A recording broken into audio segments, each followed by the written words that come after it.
সামনে এই উপস্থিত হয়েছে, এই কিয়ামতের মাঠে উপস্থিত হইছ, আমি আল্লাহকে বলবো, আল্লাহ আমি আমার স্টুডেন্টকে, যে ছোট ছোট বাচ্চা এখনো কথা বলতে কষ্ট হয়, যারা স্কুলেও যায় নাই, এখনো স্কুলেও যাইতে পারিনি, তাদেরকে আমি এইটা শিখাইছি। আল্লাহ তোমার বরত্ব শিখাইছি, আল্লাহ তোমার বরত্ব শিখাইছি, আলহামদুলিল্লাহ কোথায় বলতে হয়। আর একটা জিনিস শিখাইছি, সেটা কি, আমি যখন এখনো কথা বলতে কষ্ট হয় তখন আমি সালাম শিখাইছি। আল্লাহ আমি সালামটা শিখাইছি। তার জন্য ভাই আপনাদেরকে বলতে চাই, গোটা মানুষদের বলতে চাই, এই আলহামদুলিল্লাহ, শুক্রিয়া, প্রশংসাটা আমরা প্রচার করি।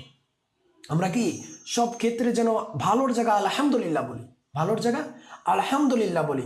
আল্লাহ তাআলা সন্তুষ্ট হবে, আল্লাহ তাআলা খুশি হবে, আল্লাহ তাআলা আমাদের এই আলহামদু, কোথায় আলহামদু বলতে হবে, কোথায় প্রশংসা করতে হবে, আল্লাহ তাআলা আমাদের কবুল করুক।